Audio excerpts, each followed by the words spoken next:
welcome to the first of two videos I'm going to make showing all of the cards that come in Dungeoneer, the Haunted Woods of Malthorin. Now this is the third Dungeoneer set, and this one's a little different than the first two. The first two each came with 110 cards. This one only comes with 55. And because of that, the box is going to be a little different. The first big difference is its thickness. So because it's so thin, it doesn't stand up on its own. That's why I've got this fancy Dungeoneer thin box holder. So right on the front you see this full box art. Now we'll see if they continue the tradition of the artwork on the box being featured on one of the cards. And let's take a look at the back of the box. Now normally a set comes with 6 new heroes, but in this case, because there are only half the cards in this set, we're only getting 3 new heroes: the Ranger, Druid, and Archer. And we'll go over those in detail in my next video. Another difference, because of that, this is only listed as a 2-player game. So straight out of the box, 2 players can play this. It's a standalone expansion, as are all of the sets, but you can mix these cards into other sets, and that becomes interesting because, notice this is our first wilderness set. The other 2 were dungeon sets. So this all takes place outdoors in the Haunted Woods. Now there are new rules to allow you to incorporate wilderness cards and dungeon cards. It has to do with portals, being able to go from, let's say, a wilderness map card to a dungeon map card. So basically it's a way to go in and out of the dungeons and explore outside, then go inside for a while. I haven't done any of that yet in any of my games, but I'm interested to see how it works. Let's see, so we have a wilderness set. Now again, at the end we have the setting, which is a forest, and the other end shows that there are dark elves in this one. Okay, now something I noticed about this box, here we've got the name rather than Dungeoneer. The thick ones have Dungeoneer written at the top. And this isn't the only thin set. We will see another one coming up soon. But anyway, but I noticed what's not on the box is the set symbol. So I'll show you that as we go over all of the adventure cards. Those are the brown-backed cards. Now because there are only 55 cards, normally I break these series up into 4 different videos, but I think we can get it done in 2 videos. So normally I break up the adventure cards into a video showing all of the glory point cards, and then a separate video showing all the peril point cards. But I'm going to try to talk fast and get through all adventure cards in this first video. So let's take a look down here at the set symbol, because it wasn't on the box. And you can see looks like a little goblin or something, a little head. But no, you know what? I bet that's a dark elf. Now, the other sets all had a number next to their set symbol because they came with actually two different decks. Well, since this only has one deck of 55 cards in it, they all come from the same deck, so there's no need for different numbers. All right, let's start with the glory point cards. Now there are 2 kinds, as usual. You can buy treasure cards, which are yellow, and boon cards, which are blue. And we are going to go over the treasure cards first. And in treasure cards, there are 2 different kinds in this set. One, the instant, which you can play anytime. It's on your turn or another player's turn. And there are the permanent cards. These are the ones that come into your inventory. They get played on the table, and those are played during your hero phase on your turn. So the first type we'll go through are the anytime instant cards, and this is the only one. It is a potion, costs 3 glory points, and when you drink it, Your hero gains +1 magic for the duration of the turn and recovers 1 wound. So it's kind of a healing potion and gives you a little magic boost for the turn. Let's see what this says. The High Priests of Omnissus call this potion the Tears of Yandara, the Holy Mother of Gwildor. Now we saw some armor that was inspired by Gwildor in the last set. Very interesting. So here it is. Now this set is very much into woods, trees and things like that, which makes sense because it is the haunted woods of Malthorin. But anyway, so we see the drink there, and this may be a druid or something, one of the characters that came in the set, or one of the heroes, I should say. Alright, so that is the only instant. Now the rest of the treasure cards are permanents that you play onto the table. And the first one is the Elven Cloak. This costs 3 glory points, and the type is Cloak. As a reminder, you can only have 1 of each type in inventory at one time. Most of the time that's not an issue within a set. Sometimes there may be a couple of cards of the same type, but really when you start mixing sets, that's when you're going to have to really pay attention. Okay, so what the Elven Cloak does at the end of your turn, discard 1 peril. If you are on a forest space, discard 2 peril instead. Now this is something new with the set, and you can see the little square icon, and that means forest space. Now I've got one map card here just to show you that now they're showing like environment types. Now this symbol is the forest type, and then this symbol is for water. Now the deep spring, obviously it makes sense, there's going to be water there and there's going to be forest. Well, there are cards that take place only at certain environment types. And we'll really get into the map cards in my next video when we look at all of those.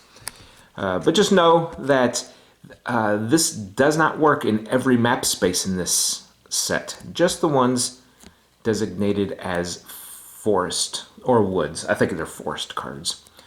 Okay, but anyway, so this one will work, and I believe it's because it's Elven that you get to discard a peril point. But again, if you're on the forest, you get to discard 2 instead.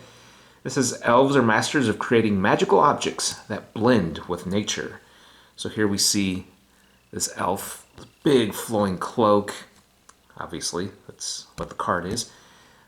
Okay, so that was the first item. Next we have Elven Boots. 4 glory points. This is footwear, and your hero has +1 speed when this is equipped. Now that will also give you an extra movement point each turn. Now at the end of your turn, discard 1 peril if you are on a forest space. So there again, because it's Elven, you get to discard 1 peril point. Let's see what this says at the bottom. Elven Boots conditioned with pogway oil will last for years. I have no idea what pogway oil is. But anyway, there we go. You see him wearing the boots. Okay, he's definitely in a forested space. All right, the next one, the Taraka Falcon. Now this is the first pet type that we've seen, and it comes out for 3 glory points. And while it's out, your hero has +1 to melee attacks, and its special ability is First Strike. So your hero wins in the case of a tie in melee combat. You can also discard this card to prevent 1 wound in melee combat. So there's the falcon itself. Real nice artwork. Let's see if we can see this. Some of these are a little hard to read because it's white font on a light background. Falcons of the Taraka Mountains are renowned for their loyalty and their battle prowess. Now, something else that is obviously different is this set has the white borders. instead of the black. Now, I'm not sure if that's a difference in dungeon versus wilderness, because this is my first wilderness, it's the first white. I'm not sure. I'm going to have to see in future sets, if that's what the white indicates, or I thought maybe it was white because it's a smaller set. I don't know. We'll figure that out together later on. Or if you know, leave a comment down below, and that'll solve that mystery. All right, the next one is a plant. This is the first plant we've seen in this game. It's Mandrake Root. Costs 3 glory points to come out. And while you've got it out, your hero has +1 to magic, so it's a magical plant. At any time, you may discard the card if readied. Your hero gains +2 magic for the duration of this turn and recovers 1 wound. So while you've got it, it's going to boost your magic. But if you ever need just a little more magic or a heal, it has some healing properties, then you discard it and you get both those bonuses for that turn. Then it's gone. That's what the Mandrake Root looks like. Is that a little face on there? I think he's a little chubby, happy thing. Elves say this plant looks kind of like a human, only not quite as ugly. Man, that's hilarious. All right, so that's Mandrake Root. Okay, next we have Shield of Luck. It costs 3 glory points to bring out. Place 2 tokens on this card when played. At any time, you may discard either 1 token or the card to prevent 1 melee wound or re-roll one of your die rolls. So I like the fact that it gives you an option of what you want to spend that token or the card, which you prefer to do, which action. All right, and there's the shield. Speaking of in action, there it is. And it says, "May the fortunes of Neperon shield you from harm." Okay, boy, that's very intricate. The artwork in this set, really good. It fits woods and outdoor wilderness real well. Oaken Staff. Now we have staff here, costs 3 glory points to bring out. When you've got it, your hero has +1 melee. As a response, you may pay 2 glory to change 1 attack against your hero to melee. Limit once per turn. Now this would be great if you do, have a melee character or melee hero, and something magical maybe attacking you. You spend a couple of glory, change it to melee, and get your bonuses. So that's what it looks like. And what's neat is being a melee changes to melee. It's got the fist, so up close. And look at that. It's even got a leaf on the stick there, or staff, some would call it. 1 lone enchanted oak tree remains on the Dungeoneer wastes. Its wood is like iron. That's pretty cool. More lore there. And finally, we have the Elven Bow. It's the only weapon in this set. It costs 3 glory to bring out. When played, pay any number of additional glory to place that number of tokens on the card. So you want to save up your glory, play this thing, and fill it full of glory numbers, tokens. Think of the tokens maybe as arrows. Discard 1 token to add +1 melee to an attack. Your hero is not wounded if your attack fails. And it says, "Sure, elves make good bows, but their ale is weak." That's an old dwarf saying. Now, we do have, in the set, we have this elf archer. And I'm wondering if that is her. We'll get to see the front of her in some of these other cards. She actually appears in quite a few of these. All right. Next, we're going to move on to the boon cards. And we have 2 types of boons in this set. We have the instant, which can be played only on your hero phase on your turn. And then we've got the permanents. So these come out into your inventory, played on the table in your hero phase on your turn. So there is only 1 instant, and it costs 3 glory points, and it's called Warp to Forest. It allows you to relocate your hero to any forest space. This ends your hero phase immediately. So if you've got other things you want to do, you want to do this after you take care of your other business. The deep forests of Balakor make this place look like a sparse grove. Okay, so you see the person warping. Okay. You know, that could be, let's see, that might be because of the head. It might be the druid, the human druid in this set. All right. So again, that was the only instant card. Now these are the permanents that come out on the table. First one, Spirit of the Bear. This is a maneuver, and it costs 3 glory points. And while it's out, your hero has +1 to melee, just like being a bear. And your hero has +2 on a forest space. Bears like the forest. Okay. I draw strength from the essence of the woods. So yeah, oh man, look at this art. You got the bear form in the background, the silhouette, and the trees showing he's in the forest. And this is definitely the druid. You know, he's going to be on a lot of these cards. You can tell by the head thing. It's almost like a little crown thing in the front. So anyway, so there we've got the druid. So yeah, that is an awesome card. Okay, next we have Zeal. It is another maneuver. It only costs 2 glory to bring out. Your hero may re-roll 1 die in 1 melee combat once per turn. And again, there we see the druid. Yep. And it says, Rage overcomes me and my blood boils when the evil ones defy me. That's what Zeal is. Okay. Now, next card, we have Forest Affinity. Now this is a skill, and it costs 4 to bring out. It's a little expensive. But your hero has +1 to their speed, which also gives them an extra movement point each turn. And your hero has +1 magic when in a forest space. And here we see our first look at the Centaur Ranger. Yeah, I was a little surprised to see there was actual centaur in the game. As silent and swift as a shadow, through the forest I go. Yeah, man, I really love this set. I highly recommend it. Next one is a spell, Essence of the Forest, 3 glory points. So while this is out, your hero has +1 magic, and double that to +2 when in a forest space. There we see the druid again. The essence of magic runs deep within the woods.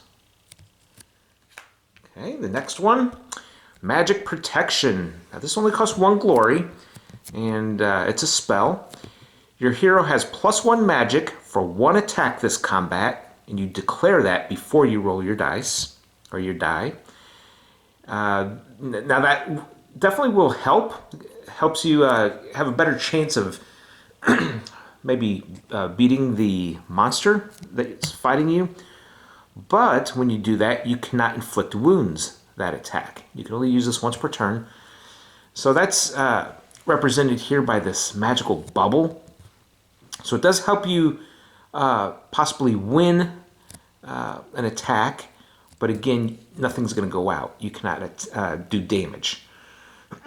This shell of magic protection is difficult to pierce from both inside and out. Exactly. That's what I was trying to say. All right, and finally, the last boon card, we have Howling Wind. It costs 1 glory point. And here's another new type. It's a weather card. So basically, well, you'll see what this does. As a response, so during combat, you may pay 2 glory. All encounter monsters in your hero space have -1 melee this combat. Limit once per turn. So essentially, you generate or you summon this strong wind, and it's going to penalize your enemy, your monster that's attacking you melee. And there you can see the wind blowing. We've got the monster here. The howling winds can be a powerful ally or a deadly foe. Okay, so that is all the those are all the cards that can be bought with glory. Now we're going to move over to the peril cards. And there are 2 types. we have the red encounter cards, and we have the gray Bane cards. We're going to go over the encounter cards first. There are two types. There is the instant, which is a trap played during your Dungeon Lord phase, or the monster, also played during Dungeon Lord phase. Okay, we'll get to all the monsters here shortly. There are only two traps in this set. The first one is Grasping Vines, costs 3 peril points to get out. And as usual, it's a reminder on here that says traps affect all heroes in the same space. So you don't want to be standing right next to your opponent when you throw a trap at them. Now this only has a threat of 5, so that's not too bad. But let's see what this does. If you're on a forest, and that's where vines would really be growing, you actually add a +2, so then it becomes a 7, a little tougher to beat. So anyway, your opponents... Oh, and notice that this is to test melee. Normally, all the traps we've seen in the first two sets, they all tested speed. But now we're getting a little variation here, a little variety. So you test melee, that's because you're trying to break through the vines that are trying to grab you. If you succeed, then you gain 1 glory point. But if you fail, it inflicts 1 wound and you become tipped.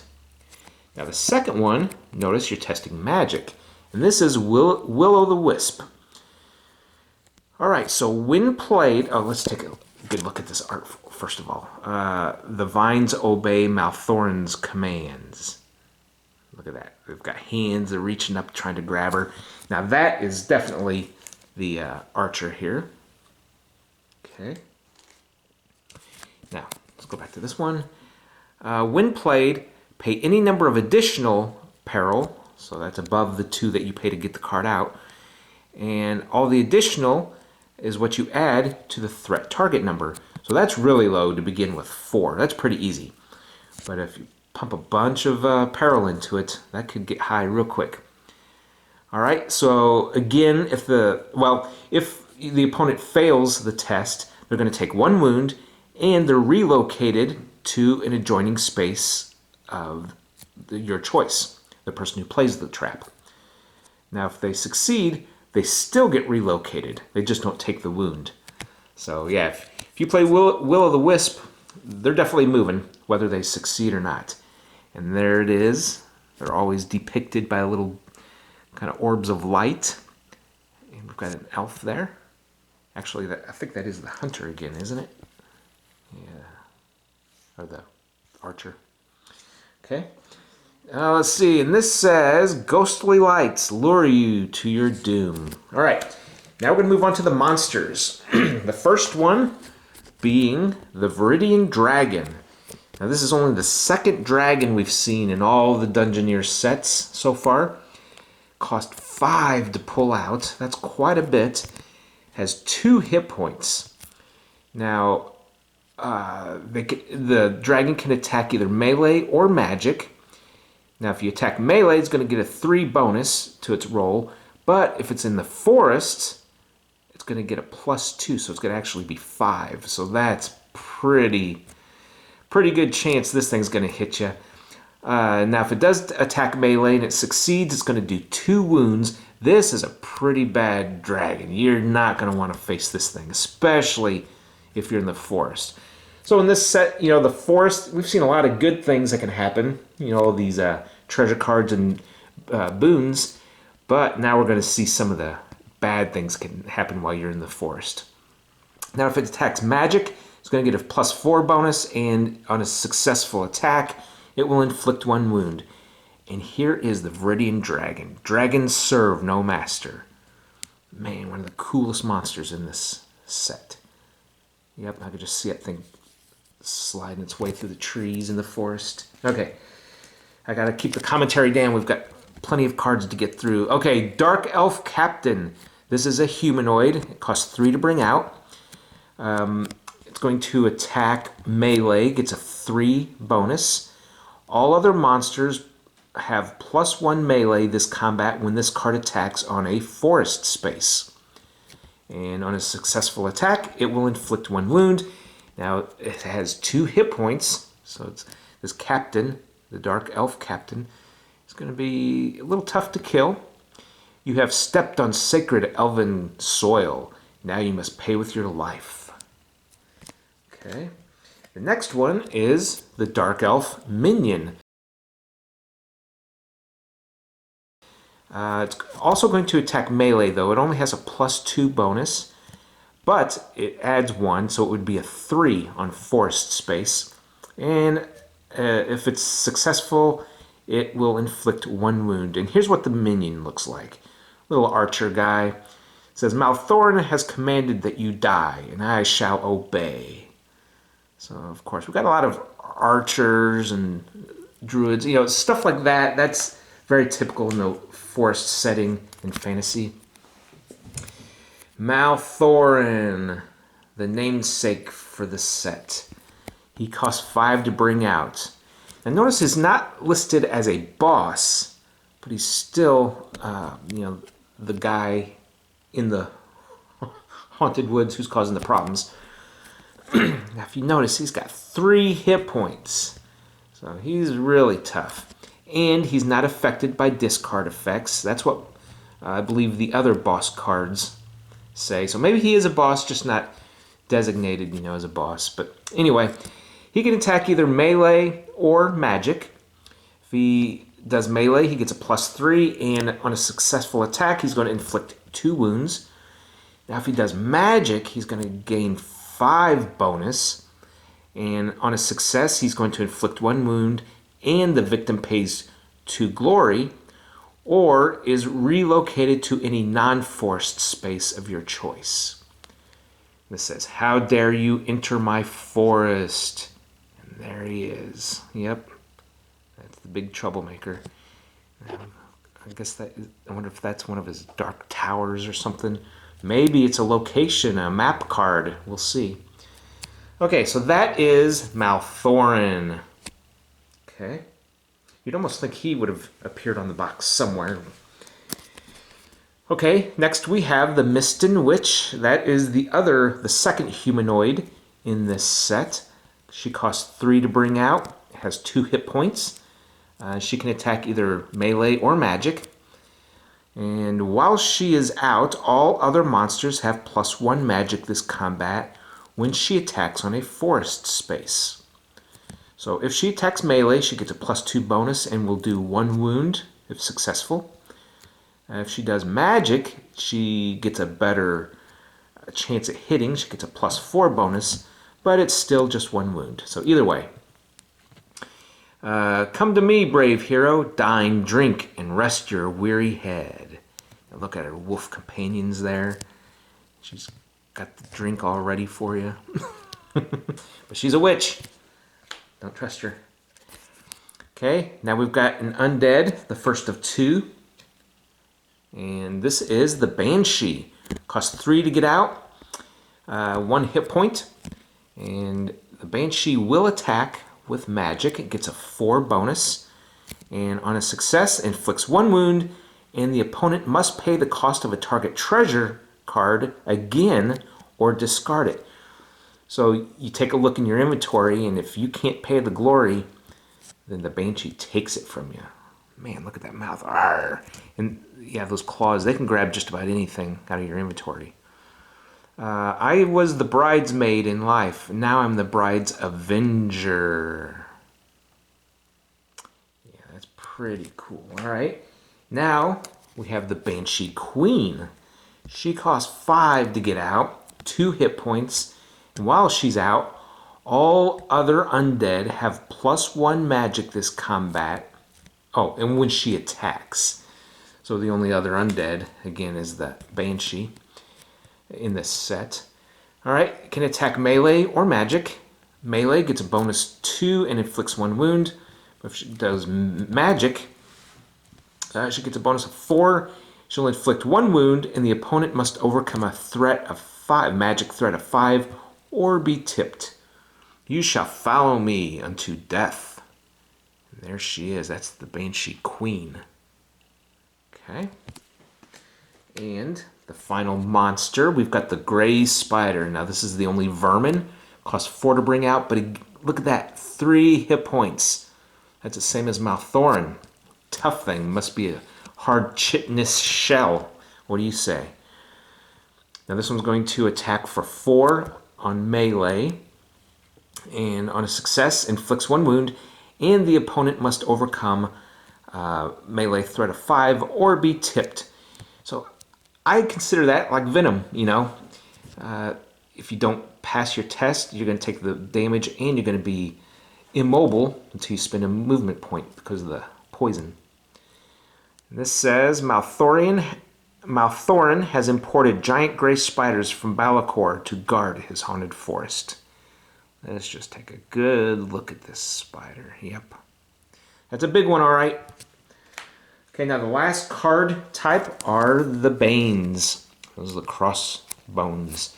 We've got 2 kinds. We've got the instant, which is discarded when you play it, and we've got the permanent, which comes out onto the table and stays there.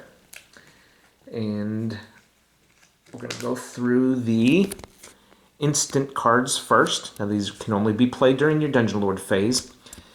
Now this is Malthorin's Gesh. Costs 4 peril points. And when it's played, each player passes 1 uncompleted personal quest of his choice to the player to his left. Skip players who have no uncompleted personal quests. Now that is awesome. We haven't seen anything like that in the other sets. Their minds are like putty in my hands, whispered Malthorin. Now let's take a look and see. There's Malthorin's card. And there's this. Yep, that's him. All right. The next one is Forest Shift. Costs 3 peril points, and this is a shift type card. Relocate any one forest map card to any legal location. Here you see all the trees being uprooted, and it doesn't say occupied or unoccupied. So if there is a hero on there, he's going to be going too. Anyway, this says Malthorin swore that his forest nightmare would take over the world.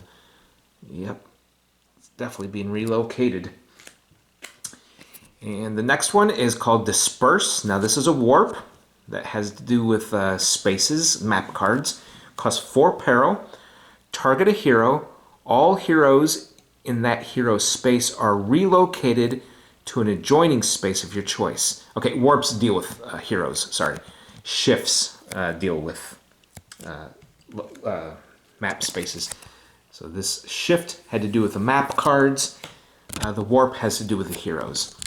So together they are strong, so we shall scatter them to the winds. Yep, get rid of them. Send them somewhere else. Okay, and then the last instant is the Forest Quake. That costs 5. All heroes, including your own, on a forest space must either discard 1 ready treasure or take 1 wound.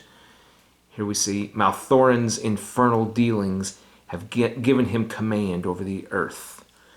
Now there we have the druid again. You can tell by the thing on his head.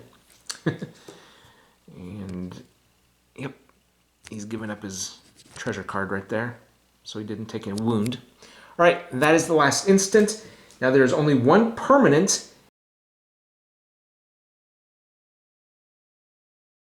First of all, it's called the Wail of the Banshee. And it is a curse. It costs 4 glory. And it doesn't attach. It is a permanent. It just goes out into your inventory. 4 peril to play. All heroes, except yours, have -1 to magic when on forest spaces. And we've seen a lot of magical boosts when in magic spaces. So this could negate some of those. All undead encounter monsters have +1 magic. That's not quest monsters, it's just the encounter. So the undead monsters in this set were the Banshee and the Banshee Queen. And this says, beware of the wail of the Banshee. And here it is. Now, where have I seen that artwork before? I've seen it somewhere. Oh, there it is. So that is the artwork used on the box for this set. And that is the only permanent Bane card in the set. All right, that covers all of the both Glory Point and Peril Point cards. Those are all the adventure cards that are in the set. Come back for my next video, and I'm going to go through all of the quest cards, the map cards, the hero cards, and all the miscellaneous cards. So basically everything else. Thanks for watching. See you next time.